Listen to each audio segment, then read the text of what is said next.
This Giving Tuesday, make a life-saving impact. Donate to Doctors Without Borders.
Oh, man.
God.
Man.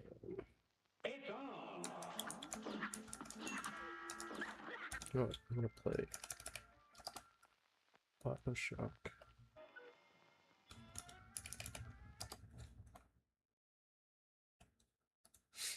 Or I could play Halo. I think I'll just finish Halo.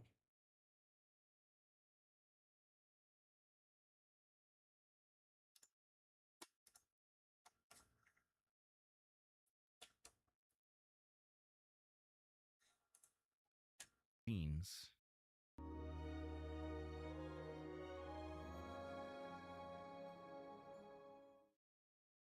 Guitar Center dropped even more. Getting into the future. That's what they do. That's what all creatures do. Every creature has a purpose. Creatures with meaningful culture. That is, creatures in which there's generational overlap and sociality enough for something to be transmitted outside of the genome, you get a second kind of evolution. You have cultural evolution. And in human beings, this has become it's become the central element of the story.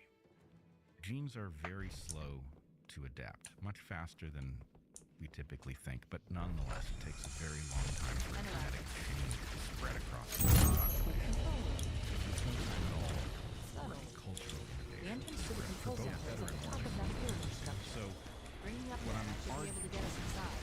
genes, our genes, have offloaded the evolutionary work to the layer of culture. And they've done that because culture can rapidly adapt. Right. Makes sense. So, if you look at human beings and you expect to see a lot of evolution in the physical sense, you see some. You see distinctions between populations, but most of them are superficial. But you see radical divergence in cultural systems. Those cultural systems are equally as adaptive as the genetic systems underneath. So people often draw a distinction between biology and culture. That's a false dichotomy. Biology, or genes and culture, are equally biological.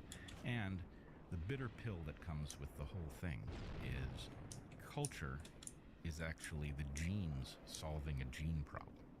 One that we, as conscious beings with values, shouldn't care about. We are condemned, in some sense, to be playing out a battle between genes that is absurd once you see it. It's not worthy of us. So, yes, we are evolving rapidly. The fact that This must be the control room. go to Italy, Subtle. you struggle to The entrance to communicate. the control center is at the top of that Two pyramid structure. populations having Bring me up there and I should be able to get us diverged inside. at a cultural level enough that are functionally incompatible.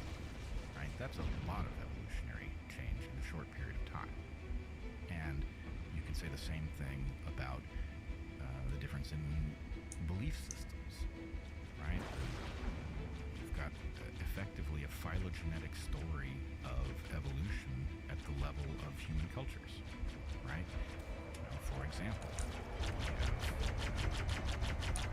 you have Judaism. From it evolves Christianity, right? Christianity, if in a phylogenetic sense, is the largest evolutionary branch of Judaism, right? It is a competing branch with Islam and Hinduism. You know, these are alternative structures, and the implications for the behavior of the populations that subscribe to these different doctrines are as significant as species distinctions. In other words, the belief system that you inherit outside the genome it encodes how to be a human being relative to some niche, right? A niche that we don't describe in those terms, but we should. If we want a complete, as simple as possible story of evolution, understanding that culture alters the way evolution functions, it does not alter the objective of evolution, Right. is the way to do it. So just to rewind a couple of minutes, you said that genetics determine culture? No. Genetics carve out the ability to transmit large packages of vital information about how to be outside the genome. In other words, you inherit your genes. Offering federal employees a network of 1.7 million providers, plus hearing and fitness discounts at GEHA.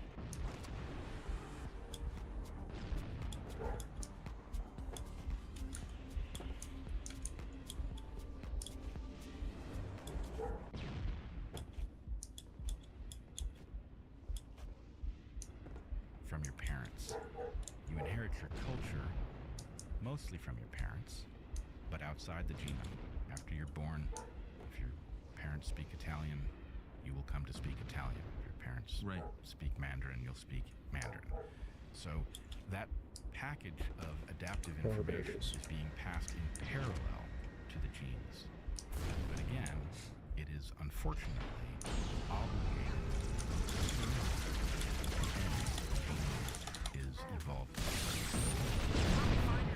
at 3 in the morning, turning over the deepest questions of life in your mind. What is the meaning of our existence? Analyzing. Is this country moving in the right direction? And of This course, must be the control room. why should I use a VPN? That's got to be on the list. And of course, the last question is super easy to answer. VPNs are vital in the pursuit of freedom. Why? Because you're being spied on. Your data is being collected by data brokers. Control room. Your online activity is being tracked. Every time you go online, someone's watching, and all that information is being sold to who knows who. Governments, scammers, companies who want to sell you stuff you don't want to buy. No thanks. Analyzing. So when you use a VPN, you regain your freedom This must because you be the regain your control privacy. God. None better than ExpressVPN. ExpressVPN is an app that reroutes 100% of your online traffic through secure encrypted servers. It scours the websites of data hawks who already have your information to get that information. This must be the control room. What you do online is only your business. Privacy is a prerequisite for The freedom. entrance to the You control deserve to center know is that at the you're top not of that being pyramid spied on. structure. Bring me up there and I should be able to get us inside. You get an extra 4 months for free of ExpressVPN when you use the link below. QR code on the screen, or you go to expressvpn.com/Chuck. 4 extra months of ExpressVPN. ExpressVPN.com/Chuck. So underlying all of this is a question of this, but like, if there's no God, then how is there a moral code at all? Like, why couldn't we say that it's better to raise a child than to kill a child? I still don't never understood that, but let's just, for the sake of argument, let's just say we all agree that it's better to raise a child than to kill a child. Yep. And we've always agreed on that. Yep. So, for whatever reason, we all think that.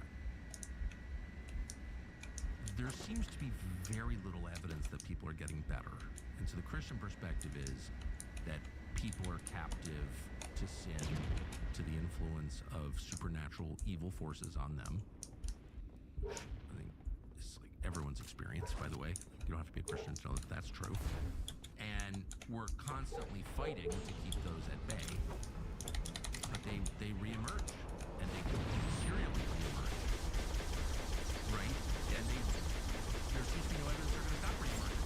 So, like, that's not evolution. That's stasis. I mean, again, let's just work from the other perspective Yes. to see whether or not we arrive at the same place. Morality, as far as I can tell, is synonymous with self-sacrifice. Correct. That which is moral, you bypass an evolutionary opportunity. Right? Why would evolution program you to bypass an evolutionary opportunity? Well, the answer is because there are competing evolutionary puzzles. So, the question of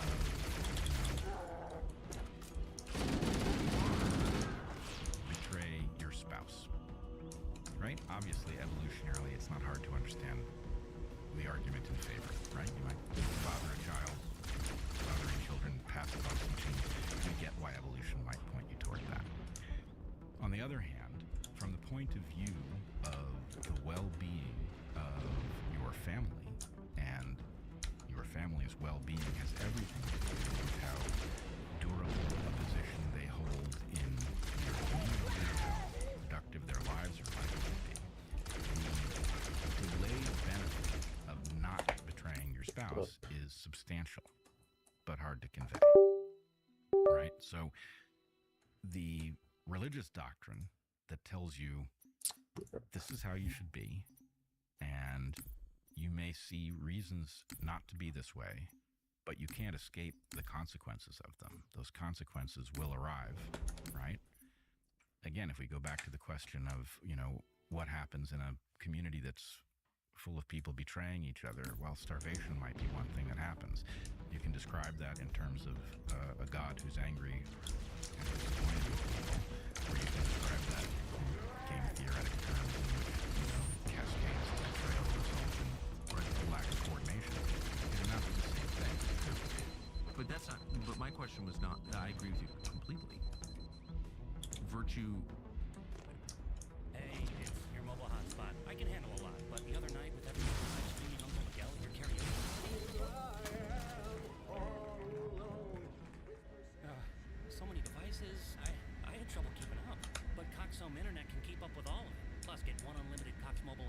for a whole year when you bundle with Cox Internet. Just $55 a month for 300 megabits per second. Switch today. Mobile speeds reduced to max 1.5 megabits per second after 20 gigabits per month. Produces rewards. Yep. I mean, I think that's right. And you don't have to be a Christian or a theist to believe that. My question is deeper.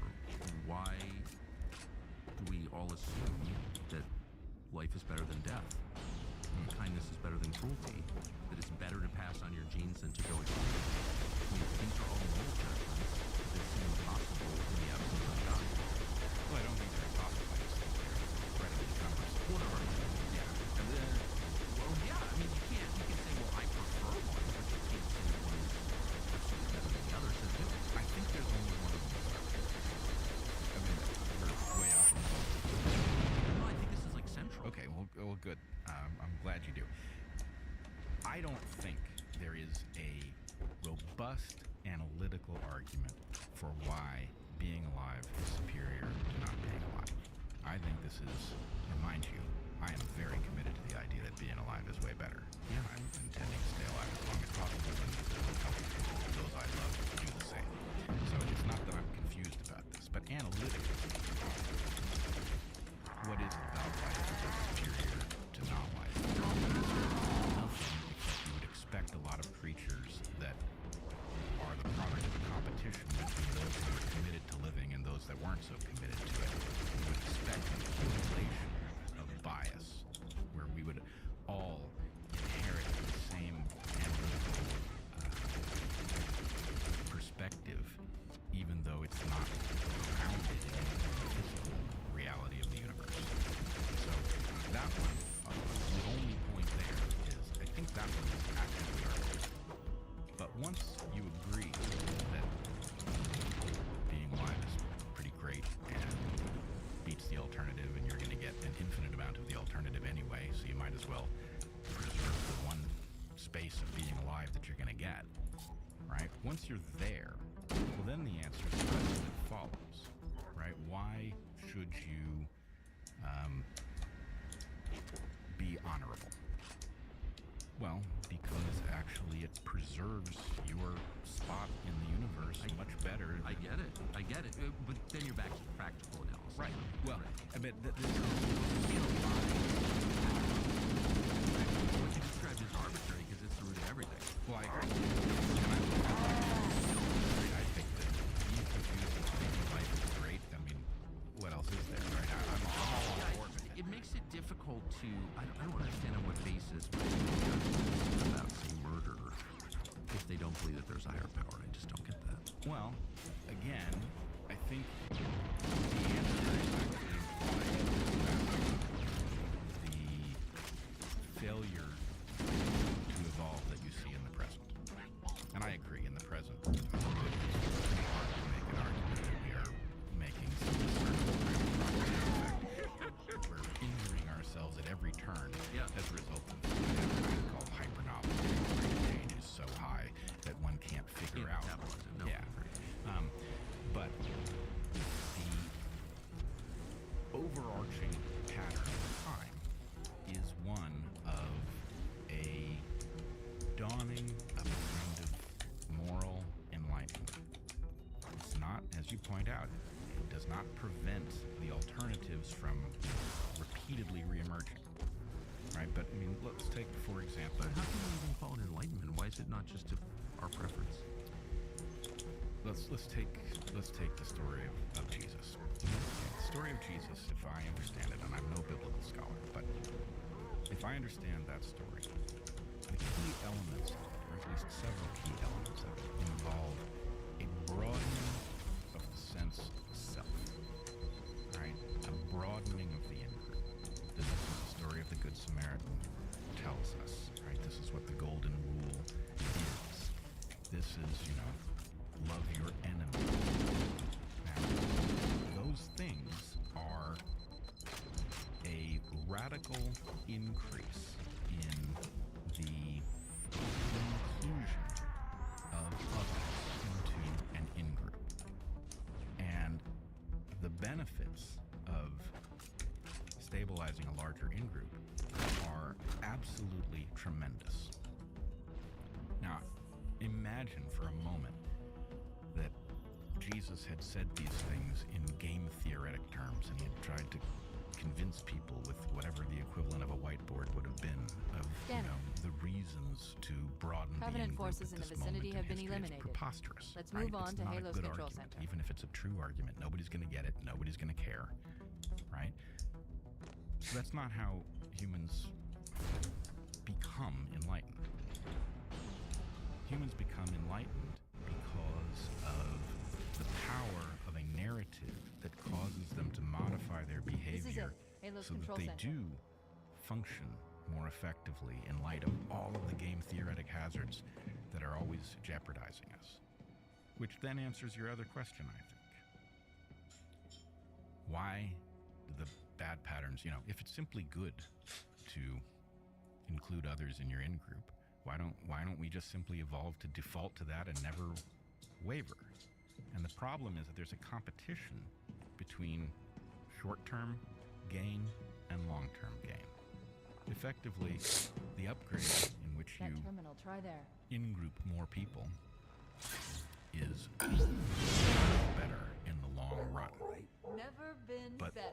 in the short run, individuals who decide to take advantage of that may have some advantage inside of the group, right? Sort of weapon is it? And so What are you talking about? So Let's stay focused. building a structure in which you can't get away with This it ring isn't a cudgel, increases Barbarian. It's something the else. effectiveness Something of much more the important. moral point, The Covenant were right. right? This ring. If you have everybody calculating that it's morally, you should do the morally right thing if you are in a position Yes, to be the Forerunner observed. built this place. And But if you're there's not in no a position to be fortress. observed, then Or you to- should do whatever is most profitable, right? No, that- Civilization breaks down. Oh, those Covenant If, on the fools, other they must have hand, known. There you must have been signs. take a Slow down. narrative You're losing. and you say The Covenant nobody ever gets found away with something. anything, Buried in this ring, something it's horrible, being and observed, now they're it's afraid. being recorded, Something buried. and it Wait, may be Captain, we've got profitable to in the stop the short run, captain. but Keys? there's The an awful weapons lot of cache he's looking punishment for, that it's will not come really- later, We can't let him get inside. right? Frankly, I don't even know if the sentence I There's no just said time. is a religious Get out of here, narrative find or keys, stop him. translation of Or game too theory. late. It's the same thing. Right, and I would say that everything you're saying, which is complex, quite, is an argument for a creator, because the design is so brilliant as you're describing it, and the end result, of course, is like the perpetuation of the species, of all species. That that's an accident, because you're describing a system with intent, and then it's I am describing. Last transmission from the captain's dropship was from this area. That was over 12 Yeah, the hours system ago. has a goal, and the goal is the intent, right? Locate Captain Keys. The intent is radio to achieve him, the goal. And I'll come pick you up. well, that is the sticking point. That This doesn't make any sense. no, it makes a lot of It doesn't make any sense without. I don't want to use the phrase intelligent design, but Well, let's take a parallel example, and Okay. we could trip over the parallel example if I just think we you've made an amazing case for God, and I didn't know if you thought of yourself as an evangelist. no, You I just convinced me. I've made a very intelligent case for belief. Not well, that's just the thing. Is the other explanation is that there are processes that function. Let's take two examples. What is this guy talking about? If we talk about the behavior of a seedling, right? The seed is planted, it breaks open, rises against gravity and breaks the surface and puts out atoms. And at that point, where's the sun?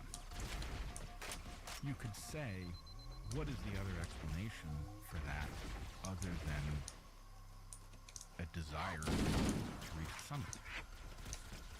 And the answer is actually, in this case, we know the mechanism. It's not desire. But it expresses a value, and the value It is expresses- life is better than death. It expresses To exist is better than not to. yes, it expresses an objective, but not a desire. Tired of juggling messy spreadsheets and struggling to keep track of your business's inventory? There's a better way. Meet Sorted, the easy inventory management app you can use from any device. I'm not sure. I mean, it's a semantic question. I don't know. I see a huge difference between the two, but that's exactly my point. Is what I'm not trying to compel people that the answer that I think I can see is right for them.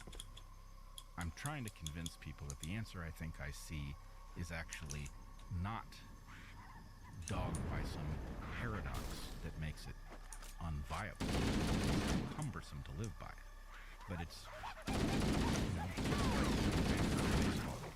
the baseball game happens. It's made of atoms and energy. And you could imagine commentators sitting there describing the energy and the material in, the objects, and it would be the worst, most cumbersome commentary at a sports event conceivable. But it wouldn't really tell you anything useful. Right, that's the point. Right. So what I see by your description is an entire universe screaming at the top of its collective lungs, life is better than death. No, only the living stuff thinks that. Well, I mean, I'm not exactly sure we can measure or define living as precisely as we think we can. But whatever. I mean, yeah. Look, but in general, living things that we describe as living that we can observe are all moving in the same direction. And the message, being a message guy, I can discern this. Life is better than death. Yeah, I agree. Another example. Okay, let us agree that love is a profoundly, I'm struggling for words even good enough to describe it, is a profoundly transformative property of life that is as close to a North Star as a human being can have. And I don't mean just romantic love, familial love, love of country, all of these things. Love is this tremendously powerful force. Now let us say there's actually a lot of neurochemistry that we can describe relative to love. Which story do I want people living by?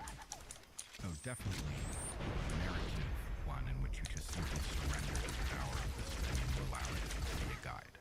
That's definitely, I don't want to live amongst people who think love is just a bunch of chemical reactions, yada, yada, yada. Right? That's a horrifying dystopia. But it doesn't make it untrue that love is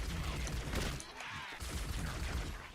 Yeah, why can't both be true? That doesn't. They are. That's exactly my point. That's exactly my point. Right. They are both true. But only one describes the purpose of it, the origin of it. Only one is useful for living. No, but I'm saying the theist believes he understands why this is happening. Right. The atheist has no idea.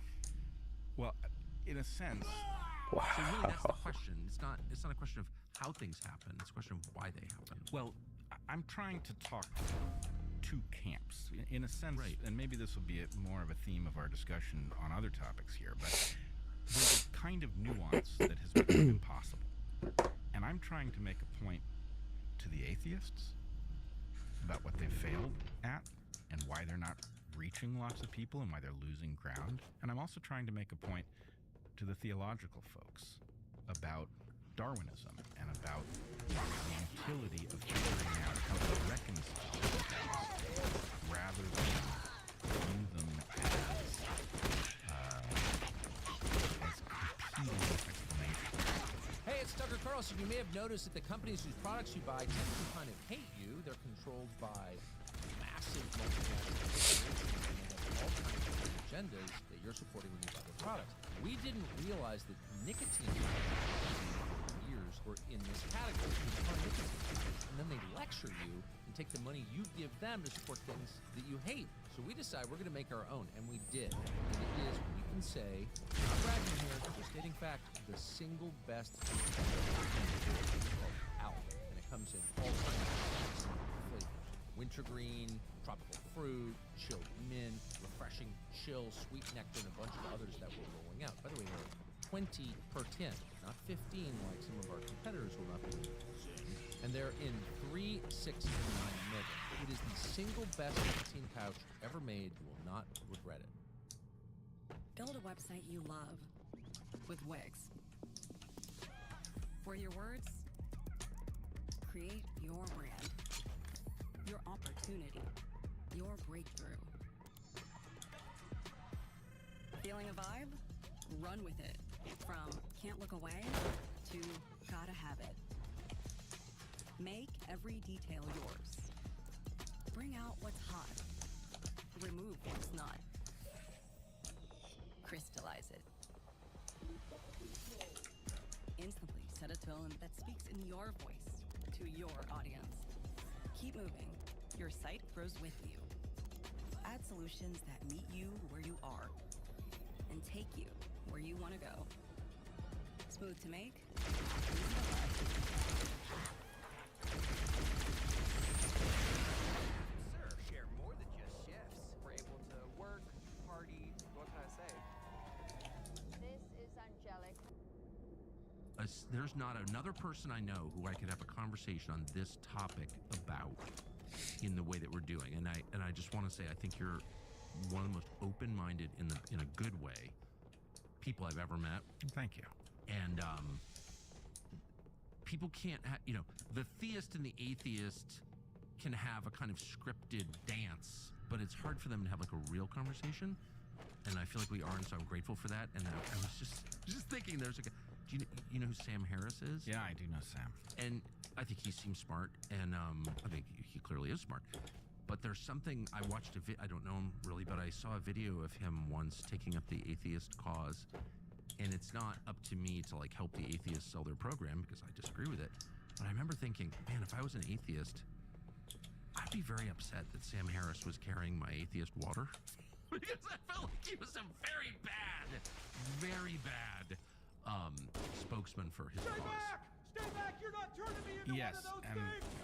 if I haven't said it before, I don't call myself an atheist in large measure because I think the spokespeople for atheism have done such a terrible disservice to the idea of science, largely by demonizing people's religious faith rather than taking it as the important set of questions that it obviously is. Yes. So, Nicely put. Sam was a friend of mine. He became very disturbed during COVID about my stance as a COVID dissident and refused to talk to me about it. Frankly, I invited him multiple times and he refused to have the conversation. But he, I think, must have earnestly believed that my position was putting people in danger, and he viewed it as a moral failing. He had several podcasts on the subject. He accused me of being out of my depth, even though I'm an evolutionary biologist, and evolution is highly relevant to all of the topics included in COVID. Is he a biologist? Is he a biologist? In a technical sense, yes. He is a neurobiologist who, for his dissertation work, which I think is all of his work, studied effectively the same question that he had been an author about the dangers of extreme Islamism, and he effectively did a dissertation on the supposed neurobiological facts of people in this mindset. So, Islam. Yeah. Now, I don't mean to dismiss that. I can say I have doubts about the methodology that he used. He depended on something called fMRI, functional MRI scanning, which in theory allows you to see the activity of different regions of the brain when asked to think certain thoughts or do certain tasks. But there's a lot of difficulty in calibrating fMRI because you need to know what the baseline activity of the brain is in order to subtract out all of the activity that isn't relevant. So in any case, we can put that aside and just say I'm not certain that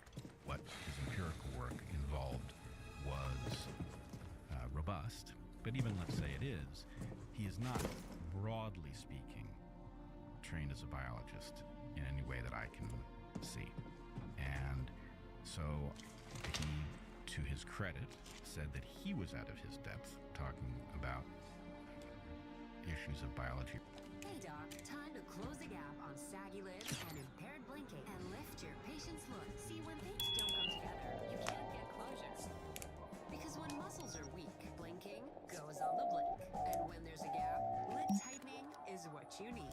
But for tears to come along, the muscles must be strong. Why do we always have to go to that guard? Because your patients don't have to live on it. Introducing proprietary dynamic muscle stimulation technology that tones the muscles to part of my system. It's like a girl's bad blinking and offers a youthful, multiple You ask real nice next time you see me. Guitar Center is your one-stop shop for unique gifts. You can LZ looks clear. I'm bringing us down. These are going fast, so don't wait. Grab one today at Guitar Center.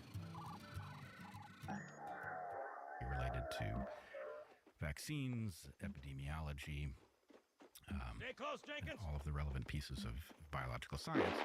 But then he argued that I was also out of my depth. Which, Move it up. I'm not a specialist in terms of vaccines, immunology, epidemiology, but evolution is relevant to all of those things, and I'm perfectly capable of teaching myself the parts that I didn't know when COVID began. And anyway, he portrayed me as incapable, and when I had expert guests, people like Pierre Curie and Robert Malone on my channel to talk about these things, unarguable experts, people with fantastic credentials, he literally dismissed them as possibly schizophrenic, that would be an explanation for their dissident status. How low? It was pretty rotten, and rather than grappling with what they said, right, it would have been tremendously productive for us to have the argument. People could then have evaluated for themselves instead of having him lob grenades from afar and, play to his audience. But in any case, I think what has happened to Sam is tragic, and it's a cautionary tale of some kind. I think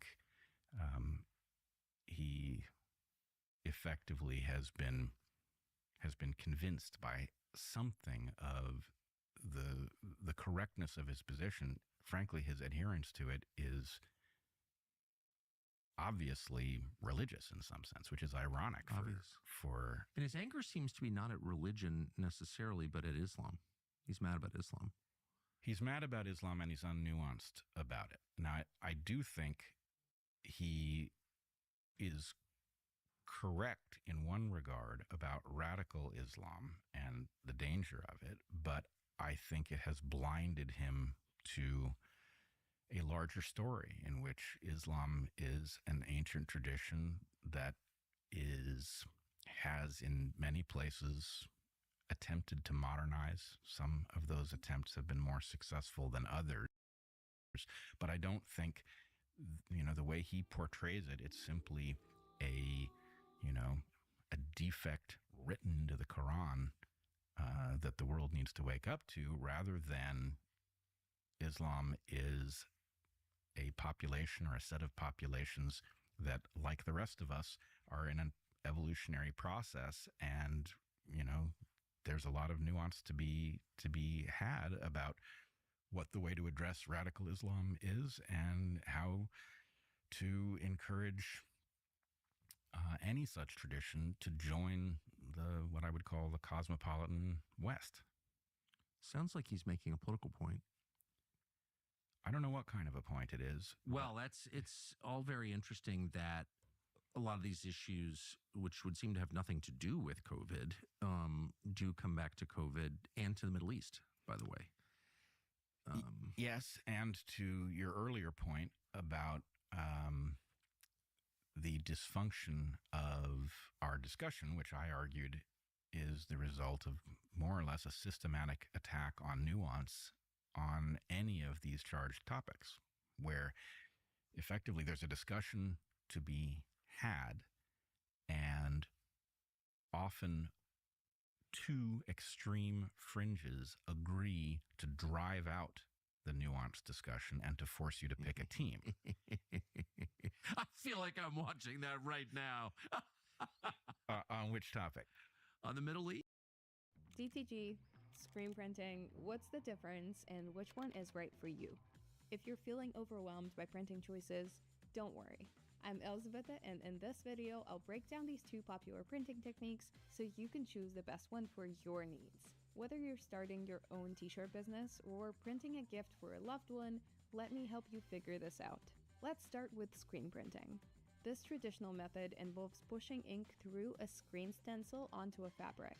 Many local print shops prefer it, and it's often seen as a high-quality way to print. However, screen printing requires a more complex setup. Each color in your design needs its own stencil, which is just a mesh screen with blocked out areas to control where the ink goes. This makes screen printing expensive for small orders, so you'll usually need to order in bulk. The price range for your screen printing orders will depend on the complexity of your design and the number of colors it uses. Remember, more colors mean more setup time and a longer printing process for each item. Because of the setup costs, the price per item decreases dramatically as the order quantity increases. One of the biggest pros of screen printing is durability. The ink used is thicker than in digital methods like DTG, making your designs last longer. Screen printing excels at producing bold, eye-catching colors even on dark fabrics. That makes it a favorite for printing logos, simple text, or monochrome designs. However, this method isn't the most eco-friendly. Ordering in bulk can lead to overproduction and textile waste, especially if you're unsure which designs will be popular with your audience. This can leave you with unsold stock that goes to waste. Now let's talk DTG printing. DTG stands for direct to garment. Instead of using stencils, DTG uses digital printers to jet ink directly onto the fabric, similar to printing on paper. It's perfect for detailed designs, photorealistic images, and prints with many different colors. In contrast to screen printing, DTG is ideal for printing single items or small batches without any upfront cost. It's easily adaptable to an on-demand model, meaning no inventory waste. You print only when an order comes in. This makes DTG more sustainable, especially when using water-based, eco-friendly inks that are available for DTG printers. However, while both methods offer high print quality, DTG prints may not be as durable as screen prints over time, particularly for designs on dark fabrics. To make the thinner layer of colors show up better, a white base layer is added for DTG prints on dark fabrics, which can cause the ink to fade more quickly. So, which one is right for you? In the end, it depends on your specific situation. Screen printing is ideal if you've already got a bestseller item that you can print and sell in bulk. But if you're just printing one shirt, have unpredictable order volumes, or want to experiment with detailed designs like photos, on-demand DTG printing is what you need. Check the links in the description to explore DTG, screen printing, and other customization techniques like direct-to-film, embroidery, sublimation, and all-over printing offered at Printful. Let me know in the comments which printing method works best for you, and see you in the next video.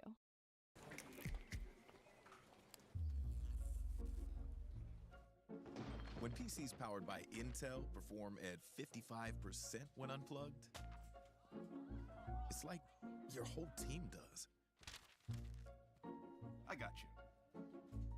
PCs powered by Snapdragon X Series. Max performance when unplugged. Cool. The max performance that you deserve.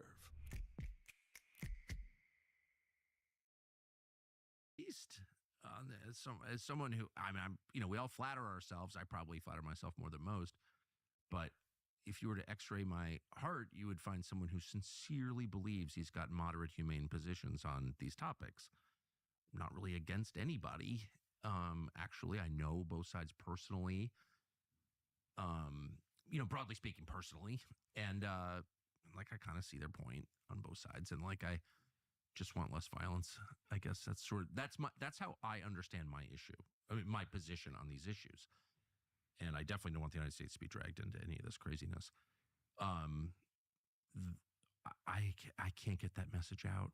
It's like, yeah, it's not allowed. No, maybe people think that's an extreme position. That is my sincere, as God watches, that's my position. So I just try to avoid it if I can. Unfortunately, they're just pushing. The Republicans in the Senate, particularly, are pushing us toward war with Iran. So I feel like I can't not talk about it.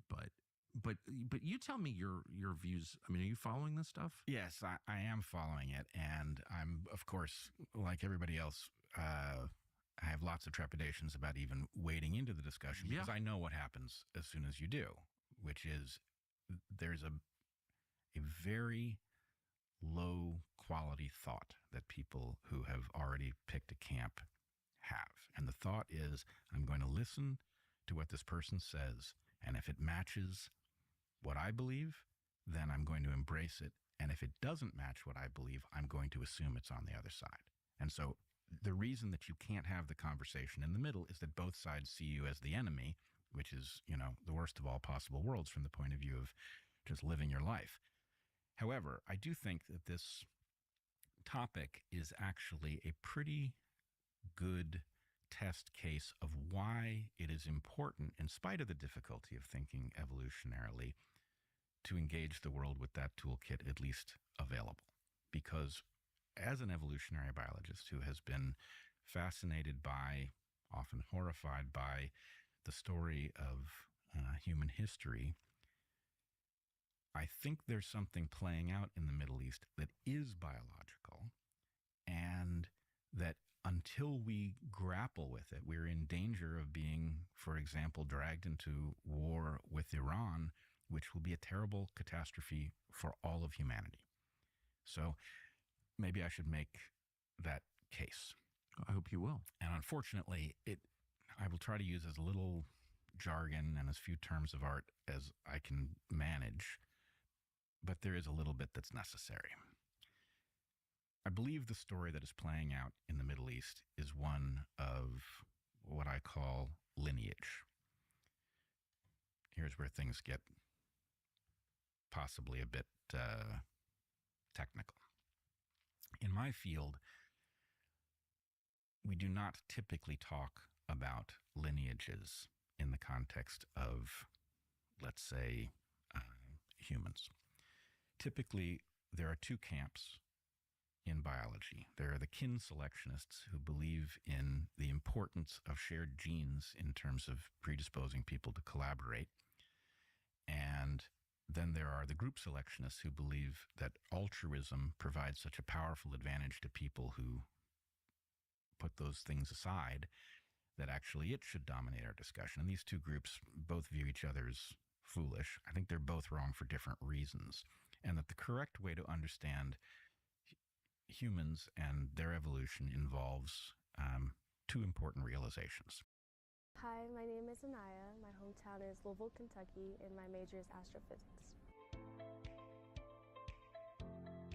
I wanted to get as far away from Kentucky as possible, so I decided to apply to a bunch of California schools. And then I saw that UCSC had a really great astronomy program. They actually said it was like one of the best, so I thought it would be best for me to go to UCSC. And I really loved how it was like in the middle of a forest. I thought it was really weird and cool at the same time. But I am part of BSU, and that just helps you connect to your community more, and you get to go to other things like where there are people that look like you and just have fun and meet other people. So far, my favorite course was actually last quarter. It was the Physics 2 Toolbox class, and the professor was David Smith.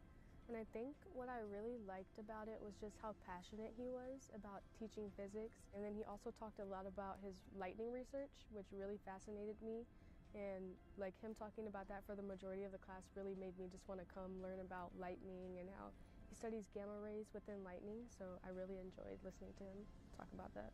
So I'm a sophomore, and I think it's really cool how you can be involved in a research no matter like your seniority. So far, I've been observing the graphs where we're working on like black holes, and we're trying to look at the entropy. We're trying to see because when you look at the graph, it's a graph of a bunch of black holes that came like since the beginning of Earth, and then there's like a blank space, and we're trying to figure out like those what.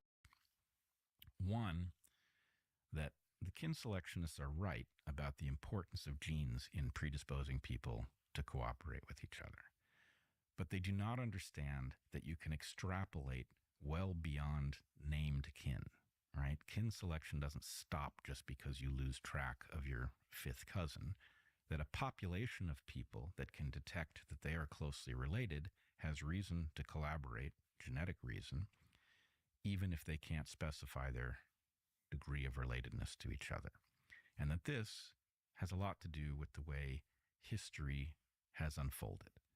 That up until very recently, most history at the scale that we study it is a process of lineage against lineage, violence and displacement. That populations displace each other from the earth because that's the way to accomplish the evolutionary goal. It's the same sort of drive as causes the sapling to reach for the sun. Right. Now, in human beings, we have a choice. That's not the only basis, that's not the only mechanism of competition that we can use. And in fact, the West, the modern West, is built on a different basis for collaboration. It's based on reciprocity. And the idea is, in the West, we agree to put our lineage level origins aside and to collaborate with other people because they have something valuable to bring to the table. And I won't go too deep into it, but I would argue that the founding fathers of the U.S. almost accidentally invented this modern West because they were trying to get the colonists to confederate, and they needed to level the playing field sufficiently that the colonists had their fears put to rest enough that they were willing to sign, right? So in leveling the playing field, they came up with what I think is the magic formula for how human beings are to get along. And it's not a question of putting competition aside, but it's a willingness to agree that competition should not involve combat, that it should involve the, innovation and the production of superior ways of being, and that those different ways of being can compete with each other in a non-violent fashion, which is simply better. It's fairer, it's safer, it's much more likely to leave the human population here 1,000 years from now. And so, to get back to the Middle East, we are caught in a tension between these two. Tired of juggling messy spreadsheets and struggling to keep track of your business's inventory? There's a better way. Meet Sortly, the easy inventory management app. Modes of collaboration. You've got the ancient mode, which involves lineage against lineage violence, in which, you can find this in the Old Testament. You can find it in the Quran, right? It's written in there, the rules of war and combat and how you are to view the enemy. They're outgroup, and you are to view them that way. And, effectively, they are treated as other. Or you can have a collaborative modality, and you see these two threads competing, in my opinion, inside the state of Israel. So really you're saying it's Old Testament versus New Testament. I am. Because the New Testament is universalist. And Jesus says this again and again, I'm here for everybody. It doesn't matter what your bloodline is. I'm here for everybody. And I'm also opposed to violence. And I'm going to show you that I'm opposed to violence because when one of the disciples tries to use a sword against the guy who's arresting him to torture him to death, Jesus scolds the disciple for using violence even then. So those are one is Western, one is Eastern. Or whatever, whatever you want to describe those two hemispheres as being, but those are the two hemispheres, and it's in the same book. Right. Now, notice what just happened. I just described this to you in what I understand to be rigorous game theoretic biological terms, dry, dull, and boring, and you came back with the obvious rejoinder that actually, no, we have a narrative.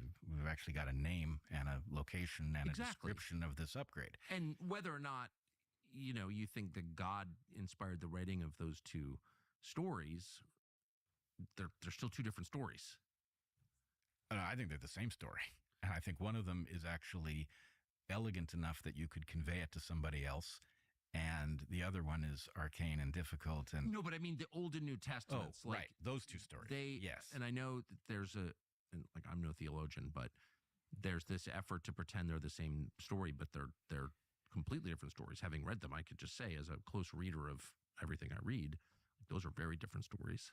Oh, they're very different stories. They do have a relationship to each other, obviously. Of course. But even the way they are narratively packaged is fascinating. Yes. Right? You know, you've got a father-son relationship between these two ways of viewing human interaction. The father and the son don't have the identical perspective, as fathers and sons don't, right? So even the way the story is built it is constructed in a way to be intuitive to people who have observed family dynamics. But the powerful thing here, or one of them, is it's not like the state of Israel, about which I'm not claiming to be an expert, but I can observe it. The state of Israel is caught between these two modes. It's not a simple puzzle. I mean, for one thing, you know, the state of Israel is, even though it's like, okay, Jews finally have a homeland, right?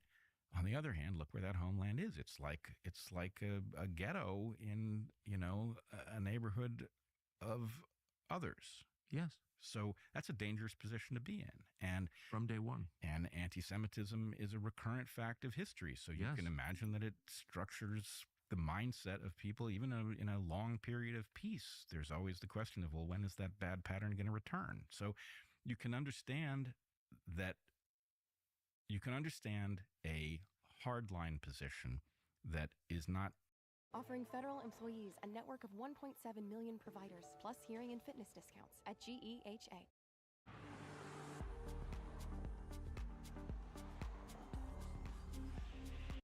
so interested in hearing about, you know, peace, love, and understanding because it thinks that the realities of a world in which Jews are constantly being displaced, or which the tendency to displace them reemerges recurrently. You can imagine that hardline position. I get the Israeli hardline position. Yeah, I understand it as well. The problem is that the world needs the upgrade. If we continue to play that lineage against lineage violence game as a planet, there's not going to be anything left. Our weaponry is too powerful. So not with the technology, you can't do Not with the technology, not with the population as large as it is, not with our level of interconnectedness. So the question is, are we going to figure out how It's to green. get everybody It's not locked. to that upgrade? And that doesn't just mean the state of Israel. It obviously means Islam as well, right? I'm not claiming that that's easy or even that it's conceivable. Maybe it's impossible, and maybe that's the story of what's going to happen to humanity.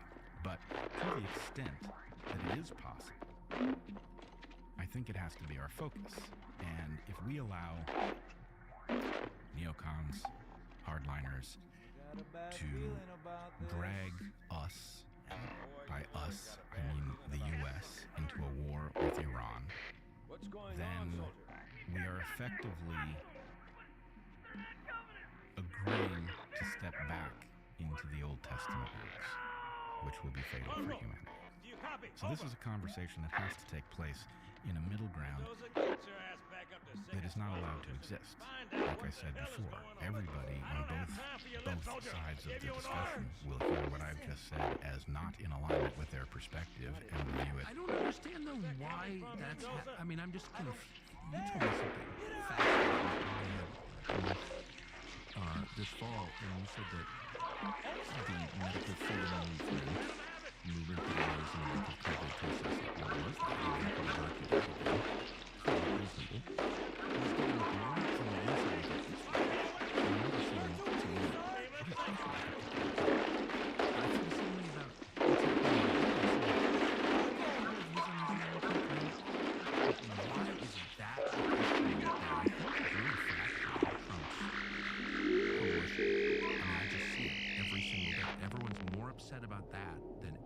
everything going on in the United States, like, it feels like sabotage. Maybe it's organic. Like, what are we watching here? Yeah, I don't think we know. I mean, I don't know. I would be shocked if there was no sabotage element. If I agree, folks weren't trying to disrupt the nuanced conversation because they have an objective and they want us to get to it. But I don't know what fraction of the problem is that. It could be small, it could be large. But it doesn't. If you had asked me 5 years ago, what will be like the most passionate debate in the United States at a moment where we're probably in recession, debt overhang that's going to crush us. What's the thing that people are going to be the maddest about? So far away from people, like, really? I don't get that at all. Well, I wonder. They're obviously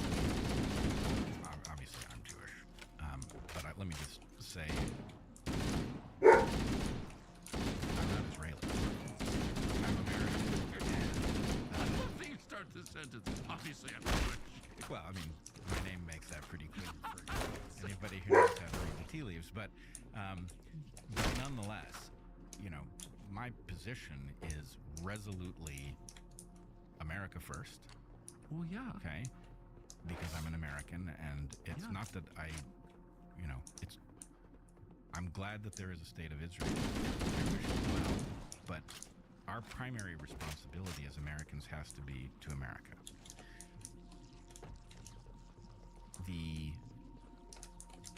lessons of the Iraq War, you know, I think they were clear enough going into it. We got dragged into a conflict that we shouldn't have been involved in. The United States was astronomical. The cost to Iraq. Exactly. So my sense Thank you for is, saying that. You are the only people who remember that it just happened. I can't believe the degree to which we've forgotten all of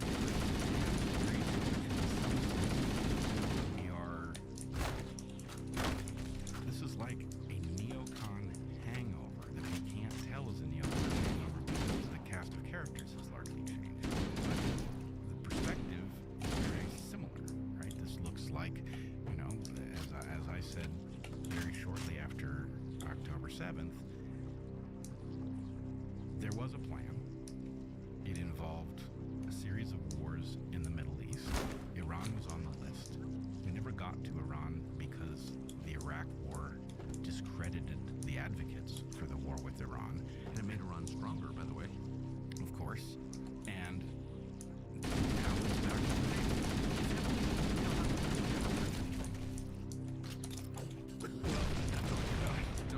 We don't need to go back in. Carrying a part-time MBA program gave me the flexibility to manage my full-time job and personal life. I really truly don't have to excel. Excel in my coursework, excel at work, and not let my personal life succeed. This PC is powered by Snapdragon X series platforms. That PC isn't. What's the difference? Here's a little intel on what's really inside. Little as 55%. In fact, this PC is the fastest. While that PC is getting left behind. Snapdragon X series.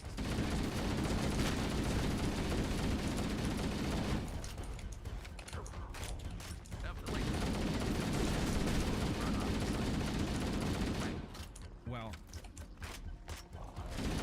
let's talk for a second about the government in the Middle East from abstract terms. Yeah. Let's imagine for a second that there was no Western alternative. Technology had developed as it did, but that basically you had lineage against lineage violence as the key mode of progress. Easily imagine people on either side of the divide between Jews and Muslims concluding both populations aren't going to be here in 500 years. Right? And having thought that, then the question is, evolutionarily, what is the right approach? all kinds of things relevant. I guess I'm dancing around an issue because I know how explosive it is to say it out loud. But let's take the idea of a suicide bomber. A suicide bomber seems confused to a Western mindset, right? Why would a person agree to cease to exist to harm an enemy, potential victory over which they won't even be aware of, right? And you can tell stories about belief in the afterlife, but if you accept my version of the way evolution works, then those stories have to be a pretty good match for some actual advantage. They can't be fairy tales. They have to actually be so that correctly understand that they won't one of them will displace the other sooner or later. The answer is there's no level of evolutionary success that you can have within a population that matters if the population is going to go extinct. So we view things in very stark terms, and investments in increasing the likelihood that it is your population and not the competing population that ends up inheriting this territory, that would become the dominant thought. And it makes all kinds of behavior thinkable that would otherwise seem preposterous. I think it makes suicide bombing comprehensible, for example. Okay, now let's rerun the story.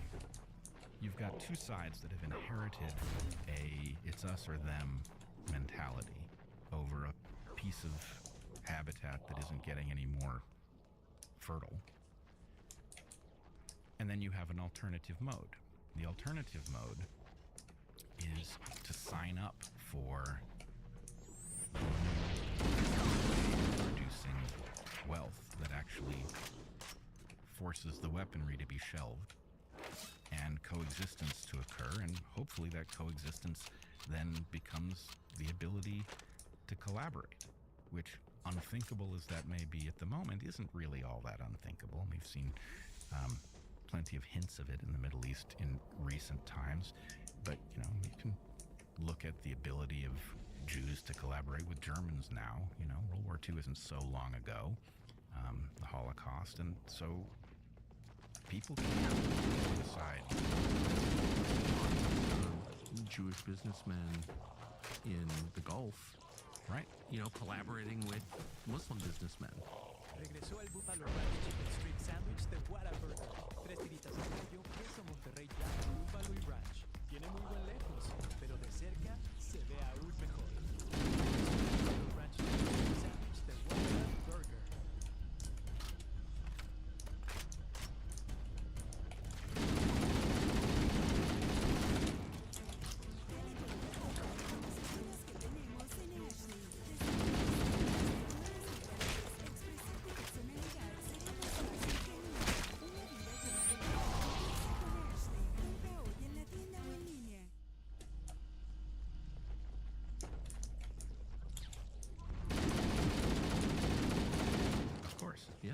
So, the upshot is,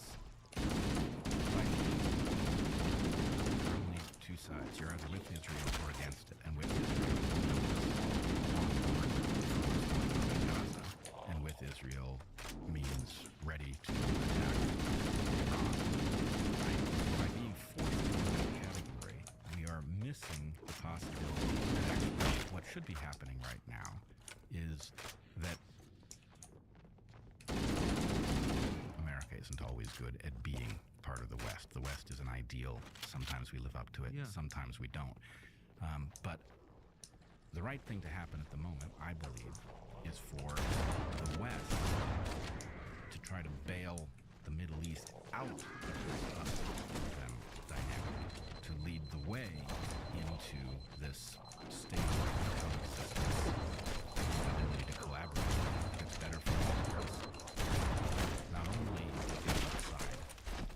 positive, but it avoids the massive downside of war in the Middle East, dragging the entire world back into the Old Testament and the Quran and lineage against lineage violence, which I really think ought to be our top priority. I agree completely.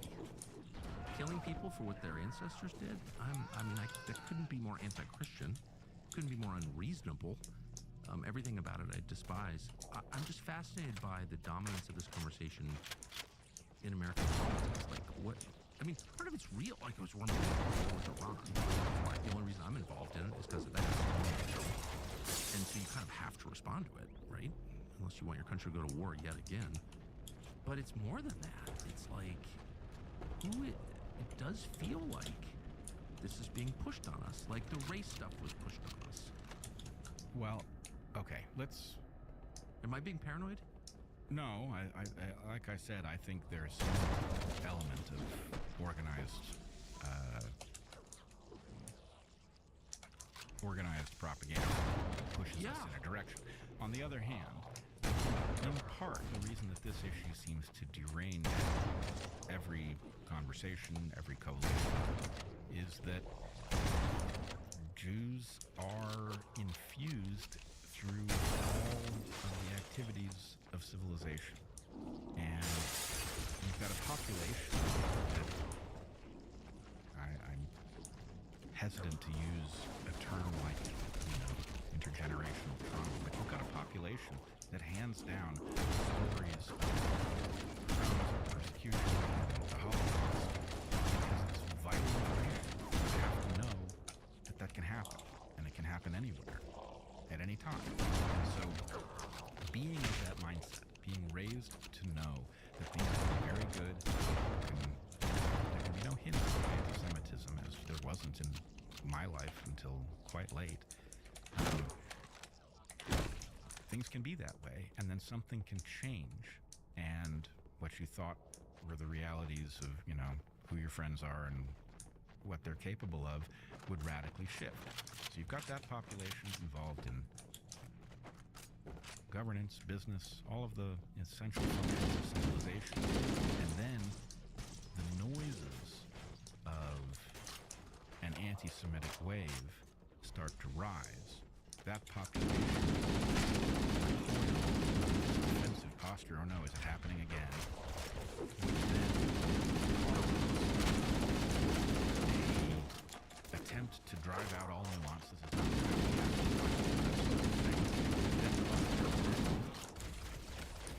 I had a crazy idea. Success doesn't follow a formula, and neither do you. Who knew that dancing with dogs could actually become a career? Planning ahead, I knew that the experience was going to start when people go into the website. or playing it by ear. I saw the opportunity and built my own online. In terms of all of the things you're not allowed to just even ask, right? As an American, I'm not allowed to ask questions about our support for a foreign government's war. Of course I'm allowed to talk about that, but yet somehow it feels very dangerous to even raise the question. So that pattern results, how big a room can you assemble before you have both sides in that room unable to allow any nuance, right? It's not a very big room. So what happened to the medical freedom movement was just simply the events of October 7th caused people who didn't even necessarily know each other's positions on, events in the Middle East, suddenly to be talking about them. But how did that issue even? I don't even know all my kids' positions on the Middle East, and I'm children, and I talk to them every day. It's like it just doesn't occur to me to bring that up out of context. You know what I mean? Where are you on BB? I don't care. How did that wind up in a discussion of what to do about the mRNA vaccine? I just think that seems completely unreasonable. It's madness. Seems that the right thing to do is to recognize we have a whole lot of common ground, and then there's an issue on which we apparently don't. And frankly, what a missed opportunity that a bunch of people who've been through hell together fighting over, their right to speak the truth about all things COVID, that group of people seems like they would have the tools to navigate. Yes! That's not what happened. And that missed opportunity is a tragedy for humanity. It means that we're not where we should be with respect to the devastation of COVID, and we're also, nowhere good with respect to our ability to discuss the events in the Middle East. Yeah, was that organic? Because if I'm Pfizer and I'm like mad at you, Brett, I'm gonna inject that into your chest. I'm open to any possibility. And, in the immediate aftermath of October 7th, it's like two impossible to reconcile thoughts. This is so much of a direct hit on this very powerful coalition that has very powerful enemies. Very powerful.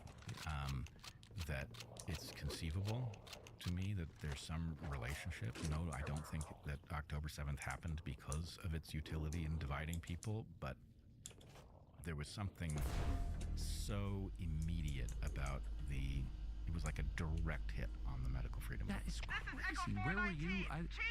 I haven't even followed up asking you about this in private, but where were you? Were you considered too pro-Israel or too not supportive enough?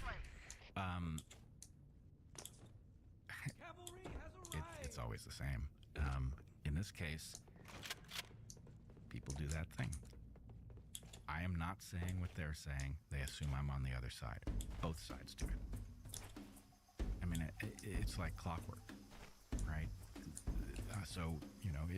It's a Well, I'm on your side for the record. I mean, I haven't even really talked to you about Israel ever until right now at length, so I don't know exactly sure what your views are, but from everything you've said so far, you seem what we used to call it moderate and sensible. I agree with you. Well, I'll tell you what my position is, just so that it's clear for anybody who's inclined to misunderstand. What I used to say is I believe in Israel's right. Hey, it's your mobile hotspot. I can handle a lot, but the other night with everyone live streaming Uncle Miguel at your karaoke party, so many devices. I had trouble keeping up, but Cox Home Internet can keep up with all of them. Plus, get one Cox Mobile 9 bundle with Cox Home. $55 a month for 300 megabits per second. Switch today. Mobile speeds reduce max 1.5 megabits per second after 20 gigabits per month use. Limited time offer. New customers. Actual speeds will vary. Other restrictions apply.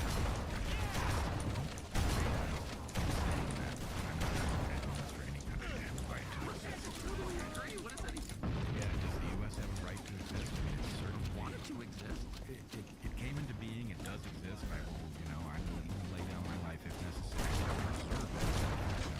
It was land taken from other people. So does it have a right to exist? I don't think any nation is going to make that claim very well. Am I glad that Israel exists? Yes. Yeah. Okay. That's a way better way. I'm glad that it exists.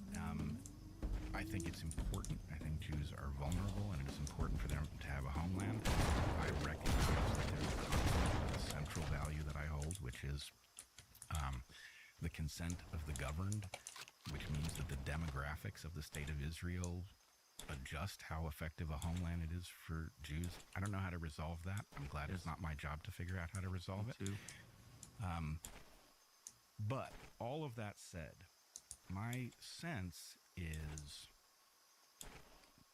looking from afar, that the Netanyahu administration's relationship to the population of Israel is a lot like the Biden administration's relationship to the population of the U.S. And as an American, the Biden administration were not on my team. Those people didn't give a damn about me or anything I did. Well, actually, they hated you. I think they probably more precise about it, yeah. So, my sense is the idea that you might want to be supportive of Israelis does not mean that you are supportive of the Netanyahu administration. What's more, I think it's clear that every rational person should hate what it is, and it should hate Hamas supporters who know what they're doing. And unfortunately, Benjamin Netanyahu is in that category. I don't know what to do about that, but I see credible evidence that Benjamin Netanyahu cynically propped up Hamas, or argued for it to be propped up, in order to divide the Palestinians. Having done that, and then having October 7th happen, means that to me, any violence that needs to be engaged in to rescue hostages or to do away with Hamas cannot be under his direction. I do not understand why he was left in power, being responsible for Hamas in some regard, and then responsible for eliminating it. It's so Anthony Fauci-like. It's almost too close a parallel. Right? Anthony Fauci is responsible for the gain-of-function research that seems to have produced COVID, and he's also in charge of protecting us from it. I'm sorry. No, Anthony Fauci shouldn't have been anywhere near it inventing that. I agree, and I think in both cases, certainly in the case of Sweden, I think that the system itself, the parliamentary system, which it has, it's very complicated. The politics are so complicated.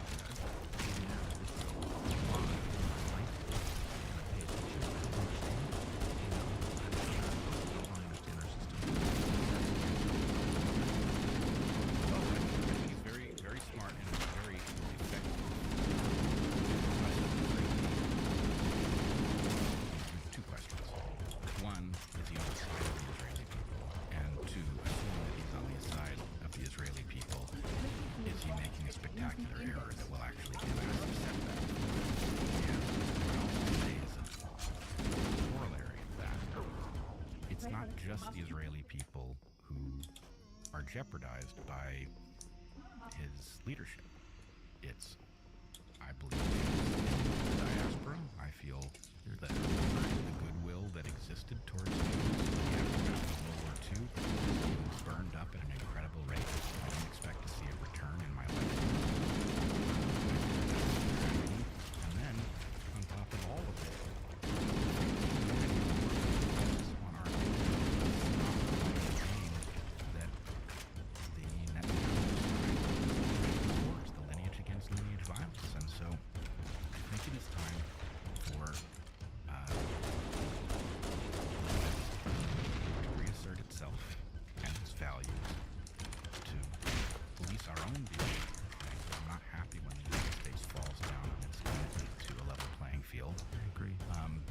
that really is the road forward, and in the end it's better for everybody. In the short run, there are some significant antagonists to moving in that direction.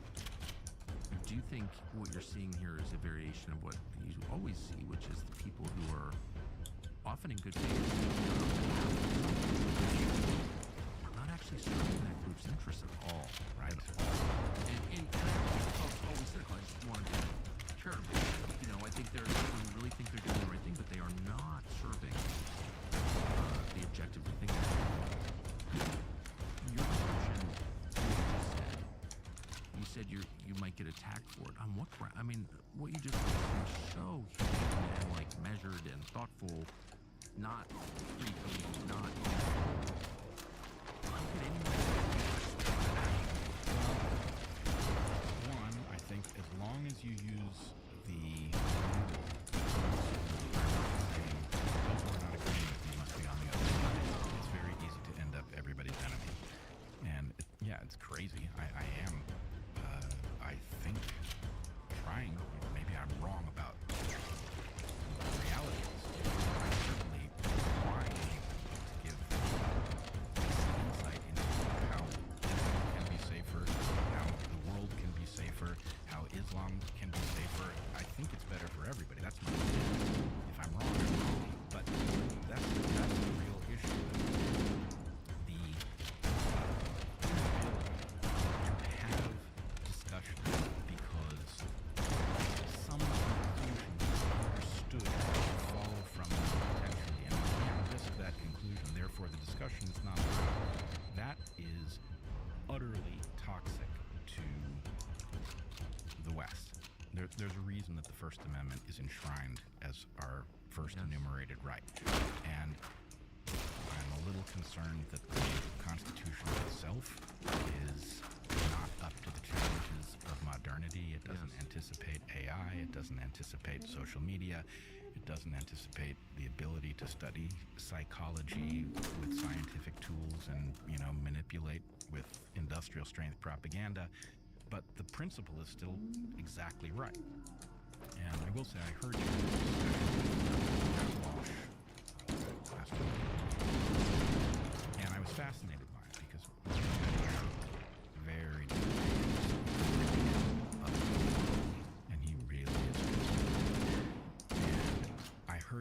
all kinds of things that were provocative.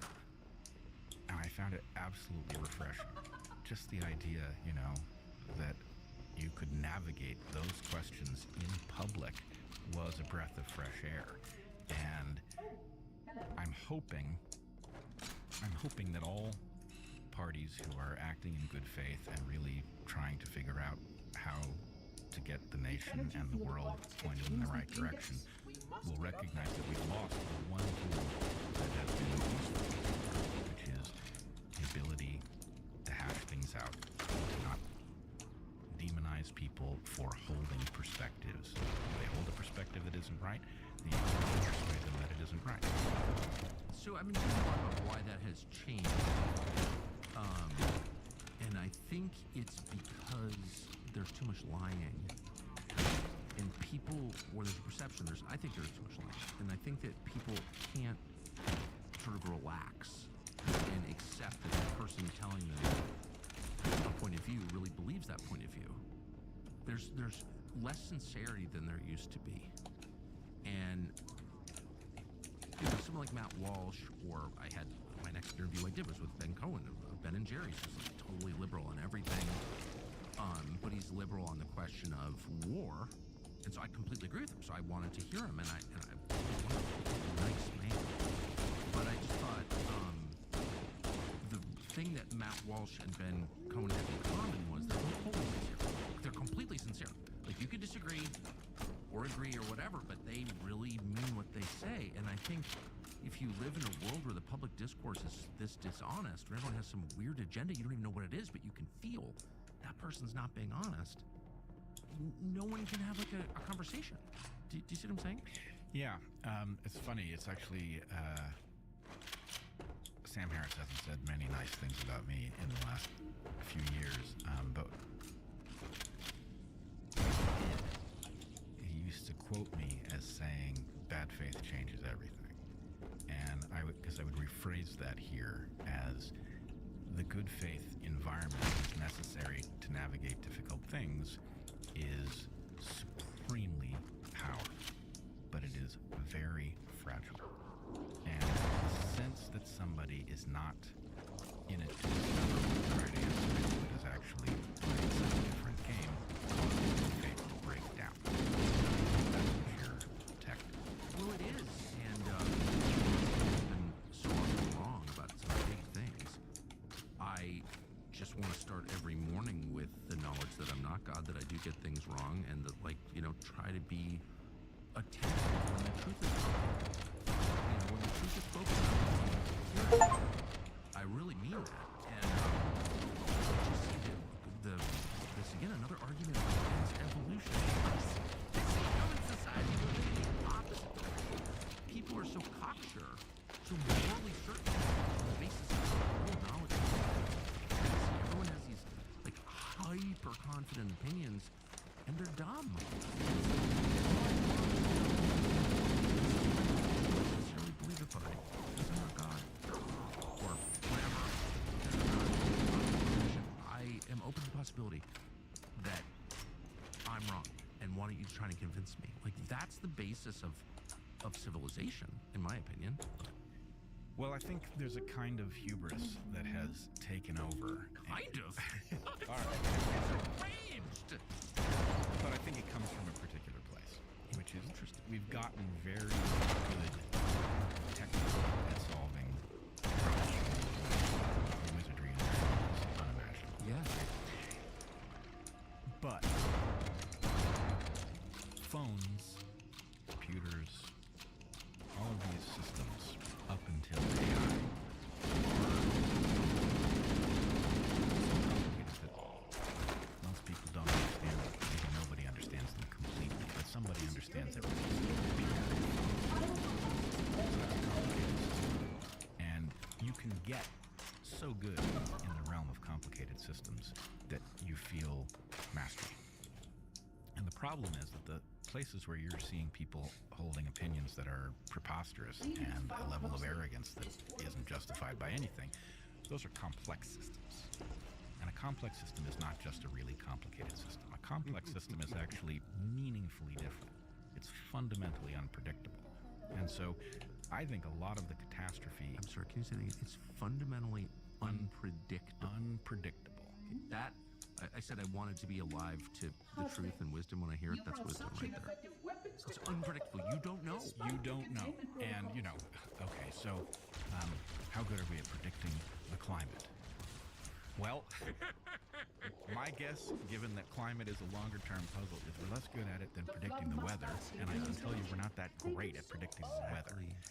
So, when you step around all of biology, its human civilization, its economics, its climate, you have to go in with a kind of extreme intervention is going to produce effects you see coming. Unintended consequence, which means, A, the last thing you want to do is go into that complex system with a blueprint. Here's what I'm going to do, and here's what it's going to result in, because you don't know. The best thing you can do is prototype, and you can say, I want to get to that place, and you can take a step in that direction, and you can say, okay, well, what was the consequence of that step? And then you can adjust what you did, what you do next based on what you learned the last time. Yes. You can get where you're going in the same way that a surfer who can't control a wave is capable of, finding their way down it. You can't quite get out. And the other thing you can't do is you cannot decide that certain kinds of feedback will not be tolerated. Exactly. Right? You have to take a measure of the consequence of what you did and look squarely at it. And if you say, well, because they were always going to work, how many different complex systems did you just intervene in? And you weren't even open to the evidence that it didn't work out the way you expected, that it was counterproductive? No, you don't even belong in the discussion if you don't see. Listen, why are the shots still on the schedule? Let me start with a question. A real question. Where are we on the mRNA shots? This question. Everybody tells me that there's no way forward by reaching President Trump. That he and maybe I'm going to have to learn that myself. We are nowhere good with respect to for tiny children. Don't stand to benefit at all, as far as we say. And that's an official item? Yes. So it's on the schedule. So yeah, it's on the schedule.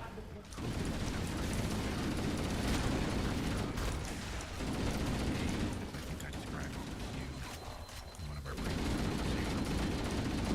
RNA shots have vulnerability. They induce a vulnerability, which is if they are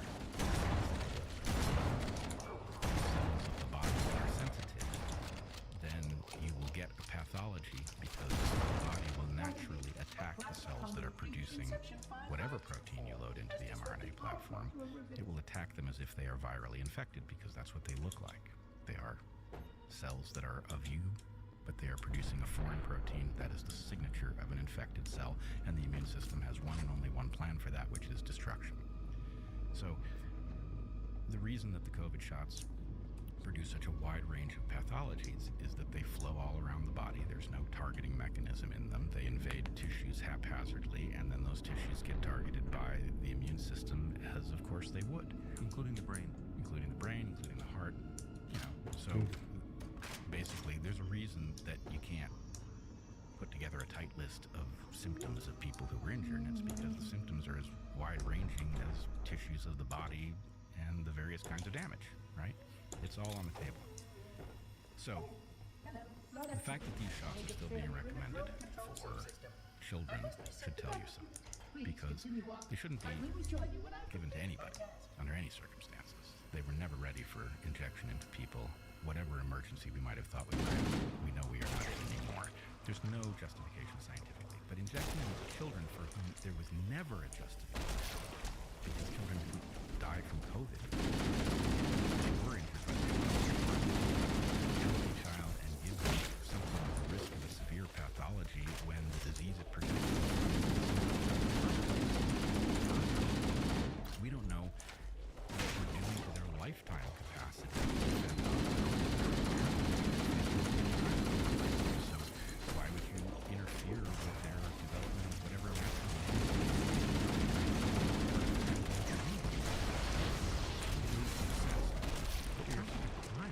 Oh, it's a crime. And it's many in the medical freedom movement refer to it as criminal negligence, which I think is a mistake because it's well beyond criminal negligence. I mean, negligence is when you just don't care enough to know something's happening. Right. Depraved indifference.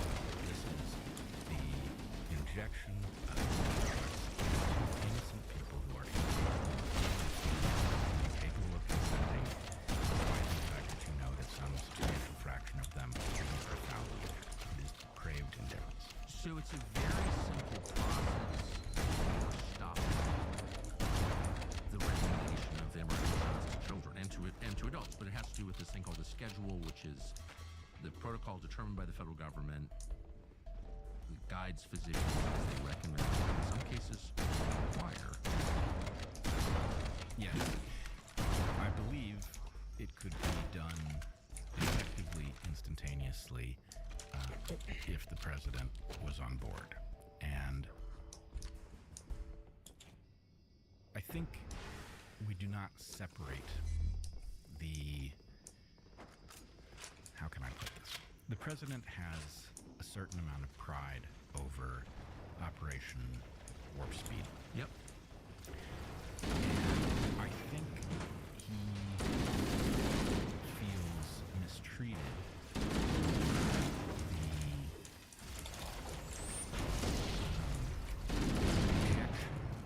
Operation Warp Speed as an accomplishment, and that has caused him to dig in his heels. As I see it, this is unnecessary. The president is in no way responsible for the appalling content of these shots. He's not a biologist.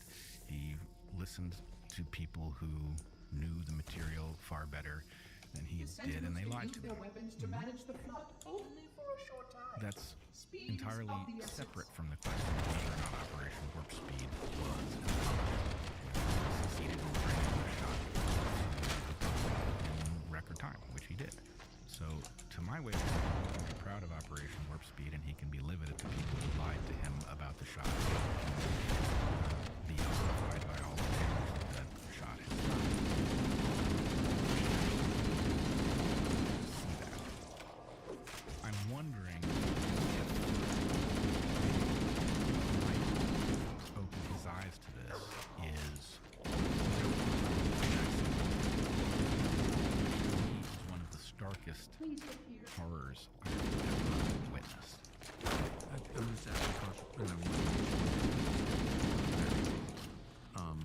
But are there no cabinet secretaries who could act independently?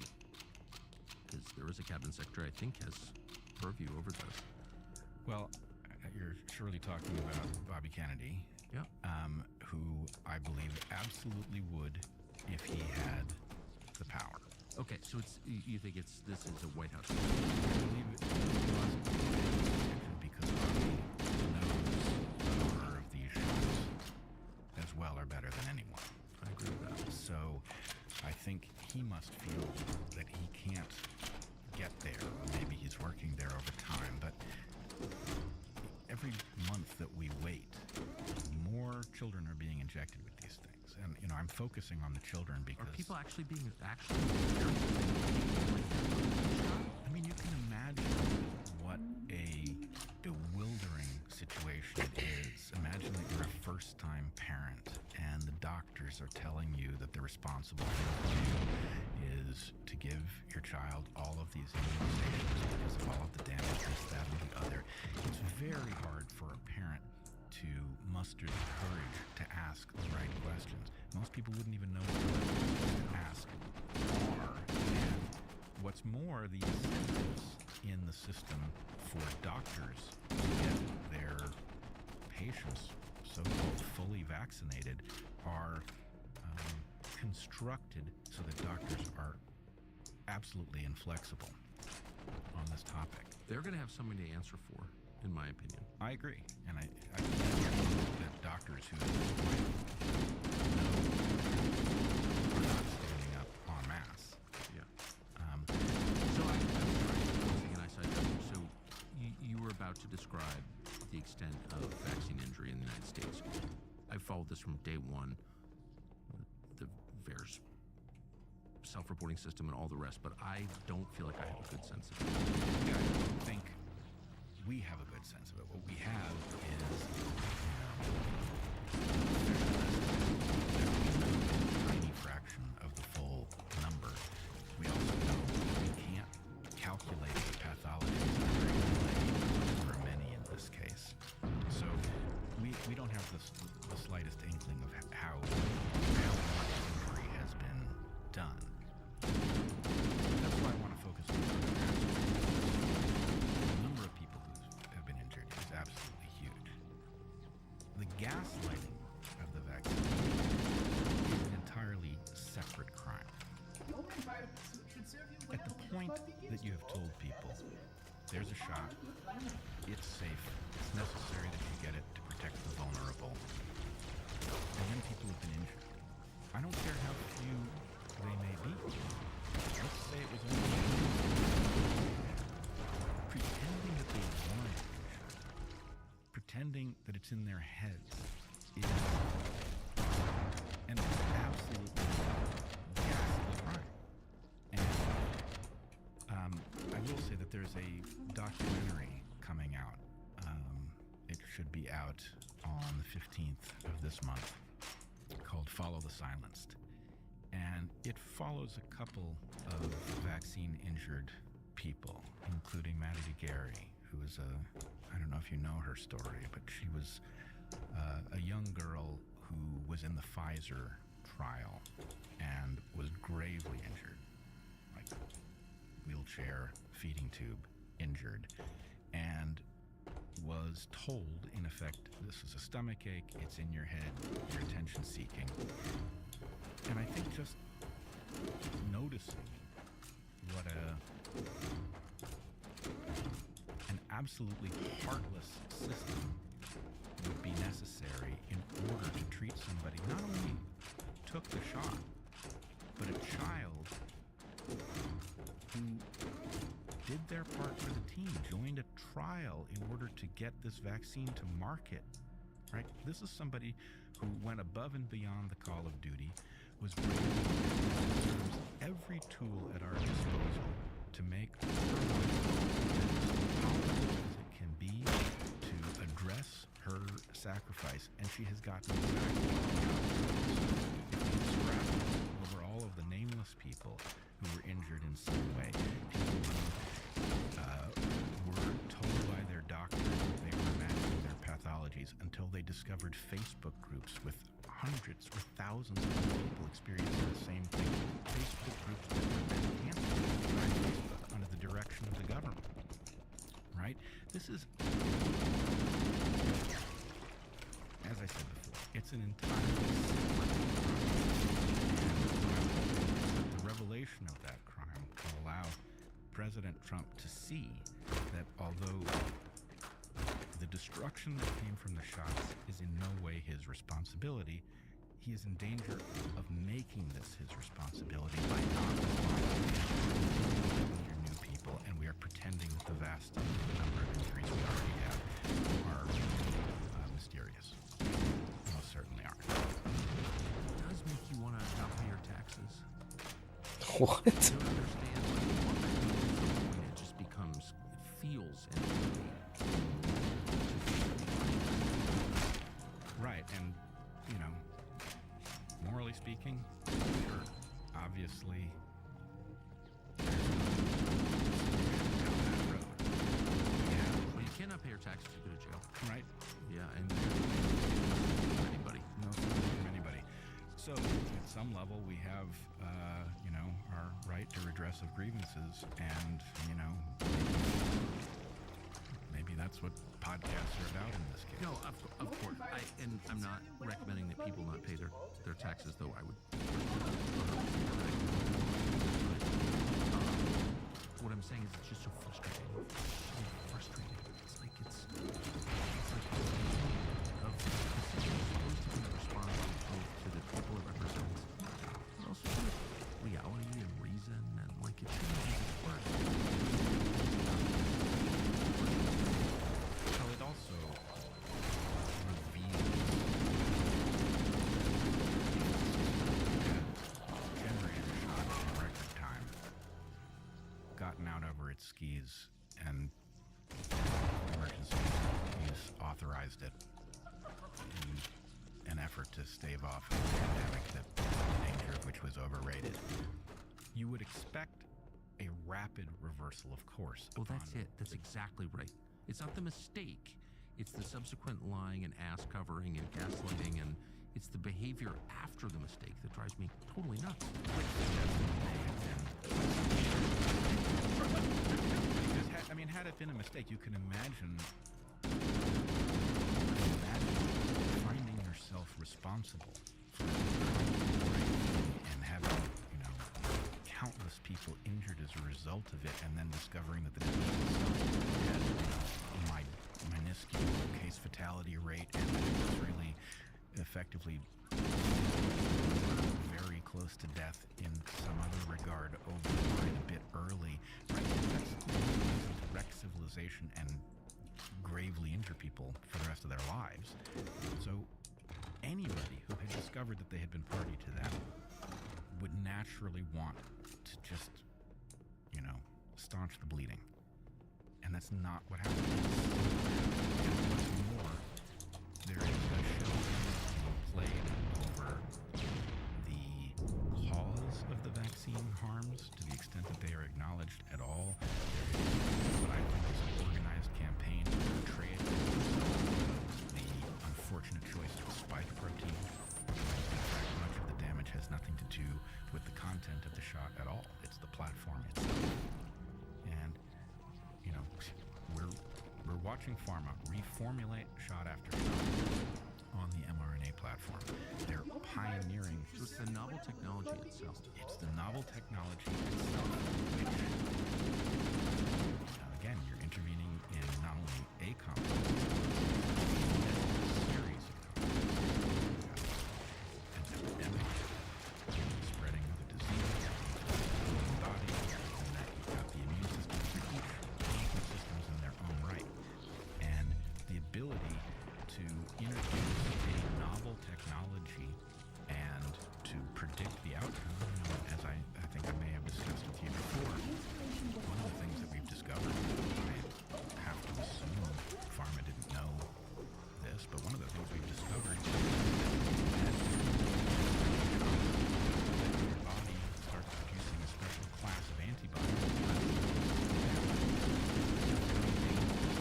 triggered. It ought to have caused somebody to, you know. But so predictable in a way as someone who knows nothing about vaccine development, but a lot about life. It's almost always like the deep irony encoded in the universe where, you know, painkiller abuse causes pain, actually. Right? Right. It's always something like that. The shot that's supposed to boost your immune system destroys your immune system. Yes, and, you know, this is the lesson of modern technology, is that you should engage it with tremendous trepidation until, right. And, you know, liberals have a lot to answer for at the moment, but there was a time when liberals were focused on the precautionary principle, which is exactly this, right? If you're going to engage something new, you should assume it's harmful until proven safe, rather than assume it's safe until proven harmful. And we have abandoned this principle. I think decline of religious faith, but it does seem like that's kind of the answer answer, maybe right in front of us, to so many of our problems is that people imagine they have powers, predictive powers, that they don't have. You know, Heather and I have an ongoing discussion where she'll say, I don't see how people could possibly believe X, and then she will give an example where people have said something that could possibly be right, and that's it's one of those times when you have to realize that what you mean by there any resemblance to what most people mean when they believe something. And I do think this is another argument, actually, in favor of an all-encompassing tolerance of discussion, right? You have to be able to discuss all things, in part because what you really want to discover is how wide a range of opinion and perspective there actually is. And if you start demonizing people as soon as they depart from your consensus, you get the sense that we all see it alike because you can't see the people who don't. It's totally true. You want to adopt that posture if your goal is to find the truth. If your goal is to serve other people, provide good governance, justice. If your goal is to be wise. If that's the way you're thinking, you're going to do what you just said. If your goal is to accrue maximum power, if your goal is to hurt people, if your baseline assumption is that you're God, then of course you're going to behave the way you just described. Yeah, totally intolerant. So given all of that, where are we with AI and what's your Well, my view is that there are many different ways that AI can radically disrupt civilization, and some of them are utterly guaranteed, others we're speculating on.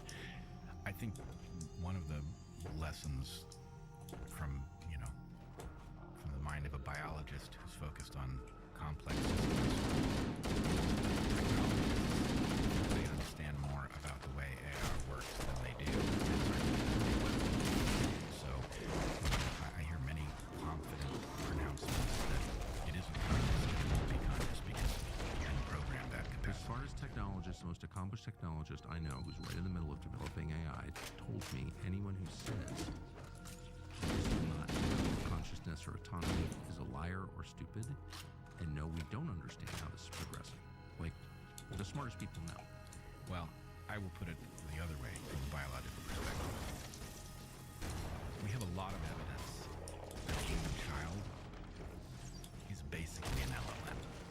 It's more than that. It has other capacities. But when you think about what it is that allows a human child to go from, being unable to utter a single word, fluent sentences, and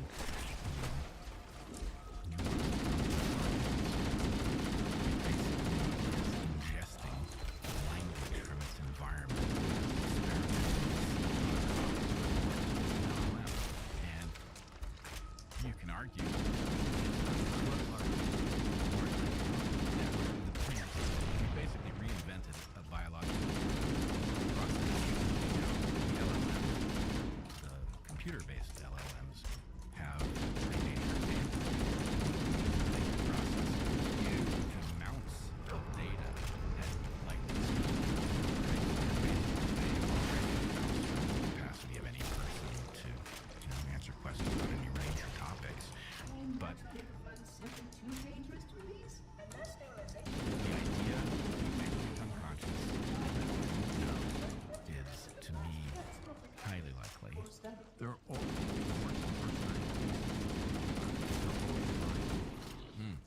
Yeah, lying, and I had an interesting example a couple of days ago.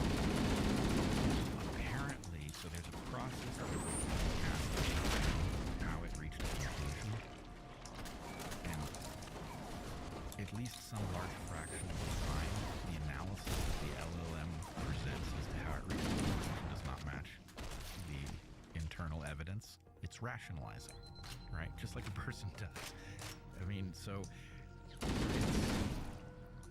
we have to be quite careful. Well, Well, if it's aping human behavior, people carpet bomb each other.